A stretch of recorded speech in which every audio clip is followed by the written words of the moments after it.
saying you don't know what independent means. You're trying to apply these things. You're trying to apply these things. If you don't know the meanings of these terms, you're trying to put God in a box.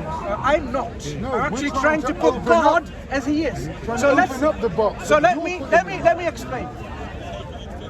Do you accept God is not dependent on anything or anyone, right? That means He's independent.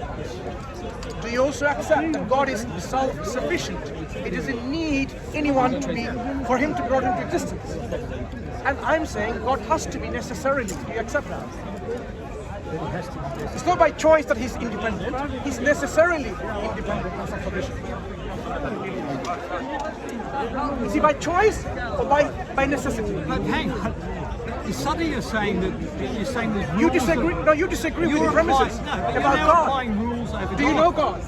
You're applying rules to God. No, about God. So do you say God is someone who will cease to exist? Brother. Do you think that God could create a stone? Brother, but that's not. No. Don't confuse. Do you believe? Don't confuse this, brother. Excuse me. You're confusing the issue. Yeah, but if you say no, then you're applying. No. You're confusing the issue. Let's make it simple for Frank. Do you accept there are certain things which are true for only God? Right. Is God necessarily self-sufficient and independent? I don't like that necessarily. So that means, is He by choice? You're trying to. Let me help you out. Is God independent by choice? We know God. No. I'm not going to move anywhere else, right? This is not the online Zoom sessions. This is Speaker's Corner. So I'm going to ask you this question.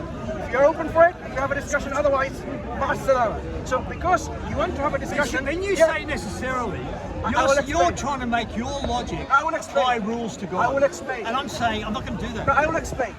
Either God is by His own choice independent, or He could choose otherwise not to be independent. Are you saying God can exercise His choice, saying, you know what, I can be dependent or I can be independent? Is the choice of God appropriate here, relevant here, applicable here? Well, in Jesus, yes. I'm not talking about Jesus, I'm talking about God. Because any being that is going to be at least called worthy of being God, this God, is He independent by necessarily, or by choice? God is independent, and in Jesus, Excuse me, stop. This reality of ours, we are all dependent. We are all contingent. The only explanation of our existence can be necessarily dependent on something that is independent, by necessity. By necessity. Do you agree or disagree? Is this Muslim teaching that's in the Quran, or this is philosophy? Common sense, Frank. If you don't have common sense, I cannot give it to you. Common sense is something you don't. Either you have it, or you don't. So let me tell you. This is either you have Frank. Stop. This is not common sense. Frank, You're Frank, talking philosophy. Frank, you're applying stuff to God. Frank, Just listen. say common sense. Frank, are you saying? And it's not in the Frank, teaching in the Quran. Frank, listen. Are you suggesting? Mansur, I can chat back